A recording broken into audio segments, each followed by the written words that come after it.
In this video I will be building Andúril, Flame of the West from Lord of the Rings.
While the execution was definitely sloppy, at least I won't have to cut off fish lips for once. I consider this a success. As you can hopefully see, I scribed a bunch of lines on the blank. And now the first thing I will do is grind to the profile lines to create the profile.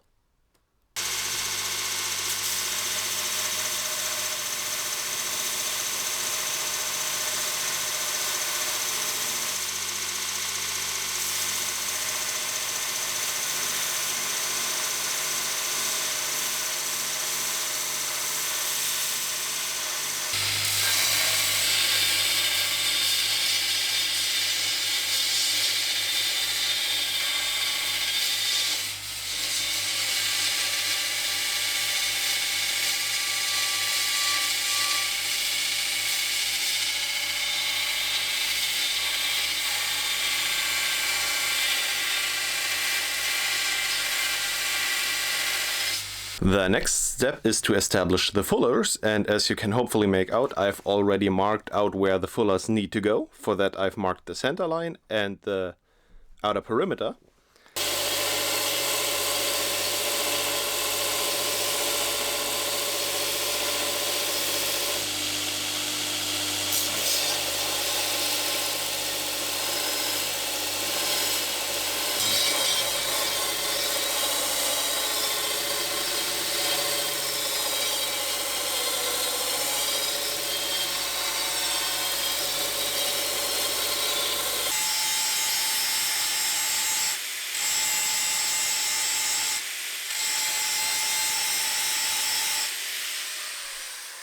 And after grinding the blank into shape, the next step is to heat treat the blade.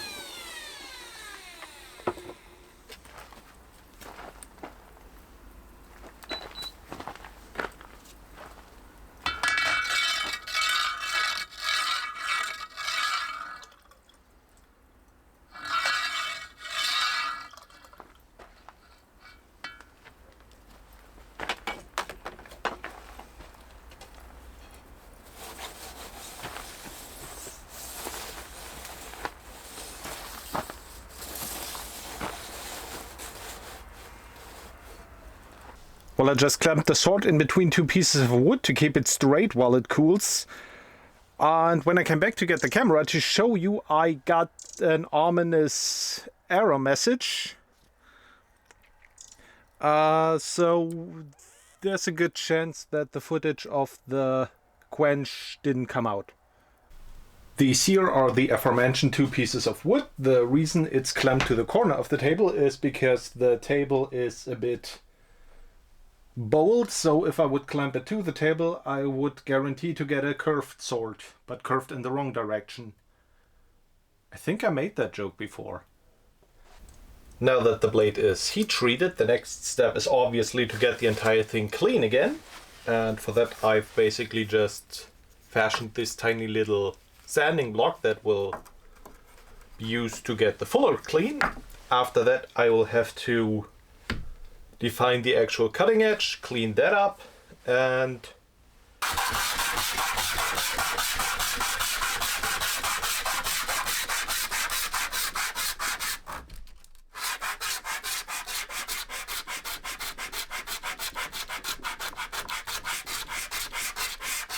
the blade is clean again, and I have sanded it down to an 80 grit. This will suffice for now because I will certainly have to clean it before doing the etching.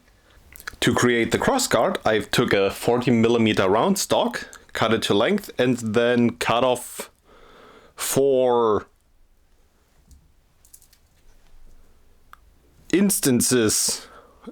I'm pretty sure they're not called corners. Well, maybe if you look at it like that, then they could be corners.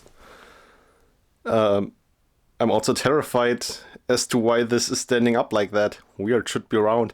Anyway, so yeah, I removed those 4 things. As you can see, the 4 surfaces are now pretty much clean. They are also taken down to 17mm. The final width is supposed to be 16, so I still have some leeway if anything goes sour. The next step is to take one of these sides and take it down a bit.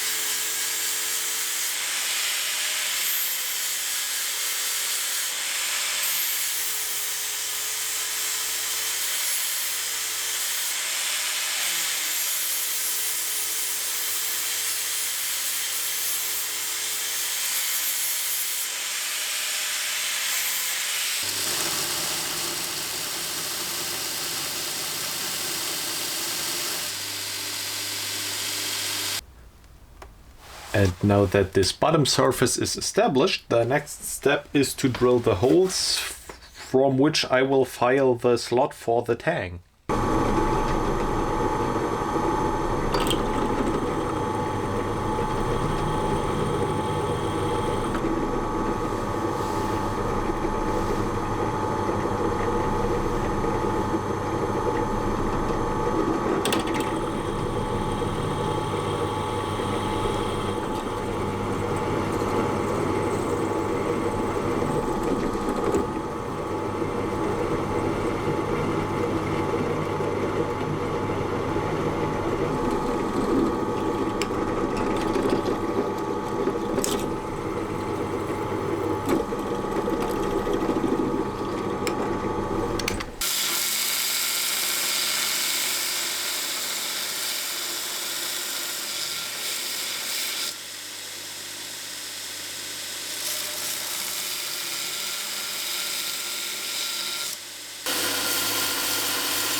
after I was done shaping the crossguard in this plane, I've took an angle grinder to basically already create the slot for the blade in here.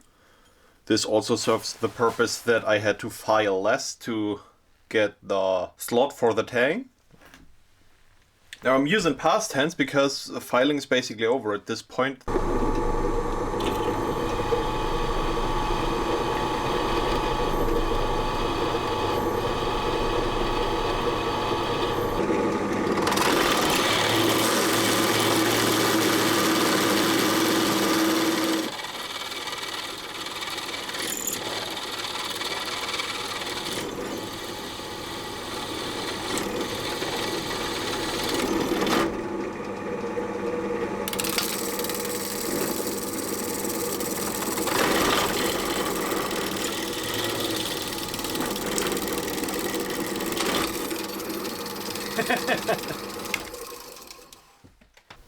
As you may or may not be able to see, I tapered the ends ever so slightly. I've also went ahead and marked the lines where the actual crossguard will eventually be. So now I just need to take off all those corners.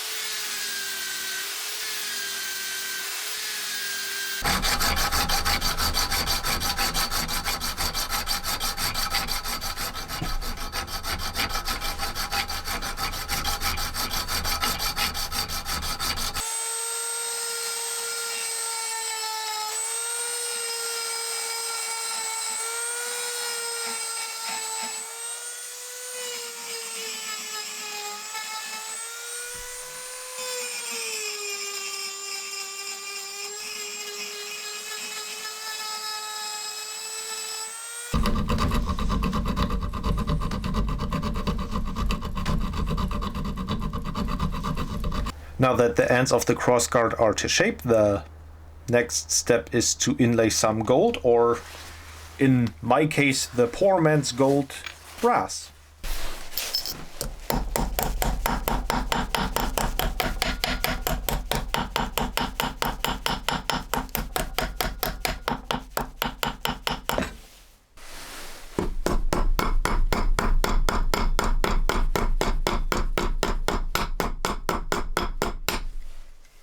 For whatever reason, the second side looks much better. I spent the last 2 days contemplating how to best approach the pommel. There are basically two issues with this one. First off, it's one solid giant metal construction, and I don't have a piece of steel big enough to make it from one piece. So what I will do instead, I will use this giant bolt that some of you might recognize from the Buster Sword video. And then I will weld a bit of round stock on top, which coincidentally is the same piece of round stock I also used for the pommel of the Royal Greatsword, so let that sink in. The second issue is how do I attach the pommel? The only method I thought that would be feasible is to make a threaded construction. The problem is the tang of the sword only goes around up until here. And I think that's about what is still acceptable. The problem is the tab to cut the thread goes nowhere near here. So I have to figure out a solution for that.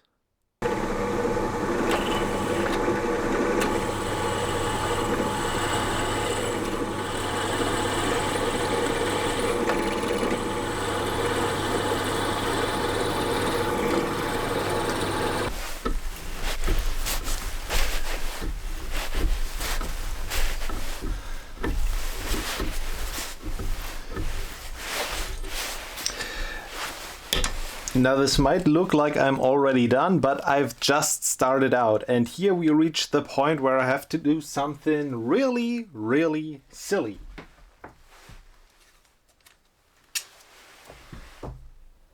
The next step is to weld the two parts for the handle pommel hybrid, and as you can see they are securely clamped to this table that is remarkably suitable for welding jobs.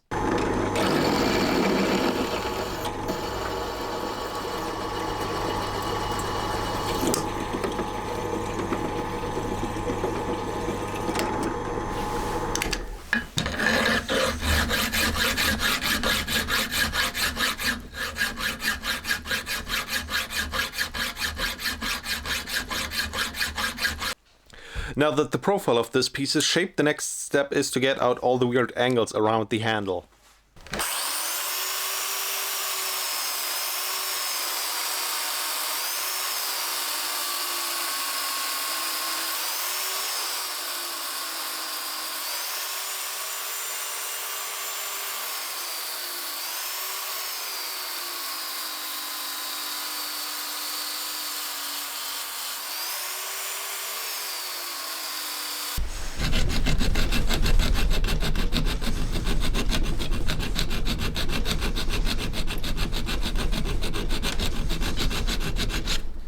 The original plan for getting the brass in here was to do the same thing as with the crossguard and just put some bent strips of brass in there.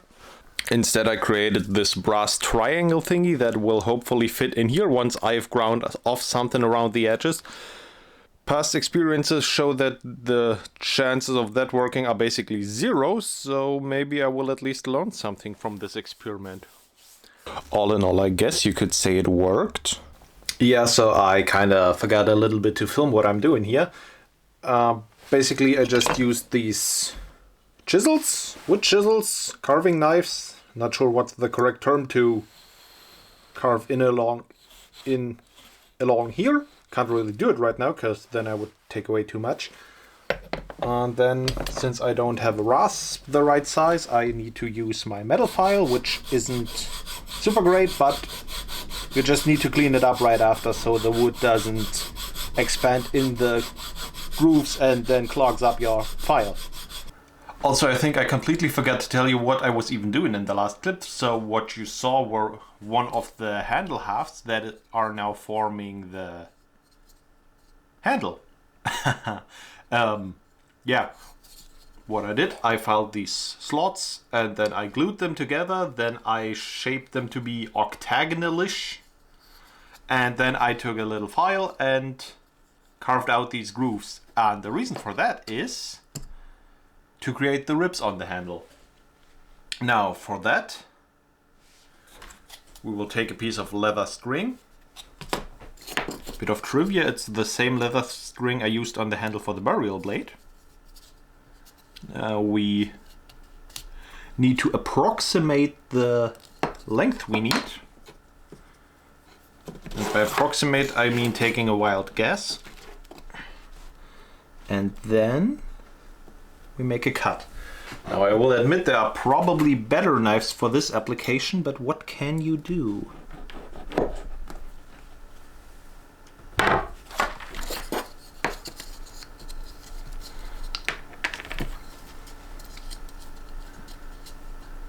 Considering the things I built, I think it's crazy how clumsy I actually am.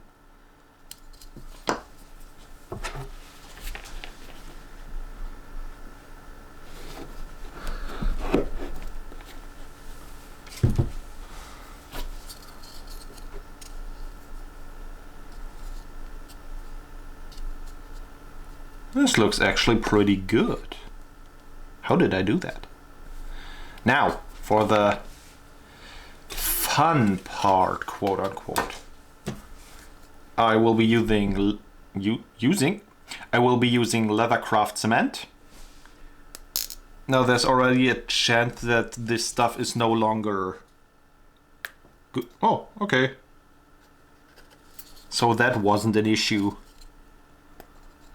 Spent some time out in the workshop and I don't think you're supposed to do that. God, this is messy. Now I take this brush and brush it a little bit.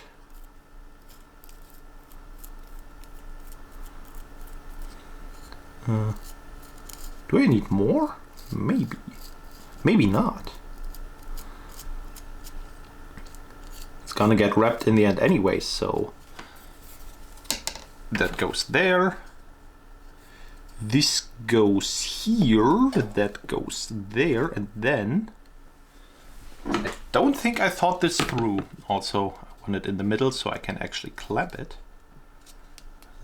And now we do... Ah, my fingies! I really didn't think this through.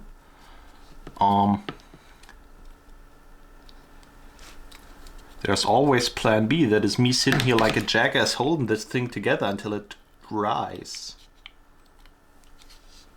Ha! I did it! Who's the jackass now? And this is this construct now wrapped in leather. I originally intended to stitch the backside back together, but that failed, so now it's just glued together. This ring here that sits on the lower end of the leather wrapped handle half is just a piece of sheet metal that I bent around, ground into shape and then welded together. It was so simple that I didn't film it.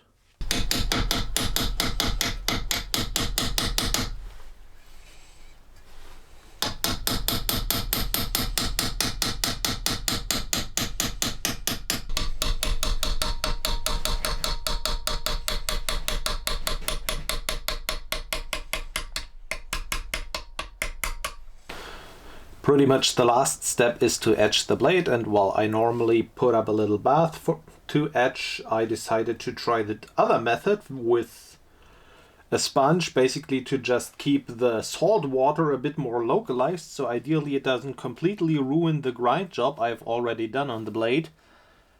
But we will see how that works, if at all.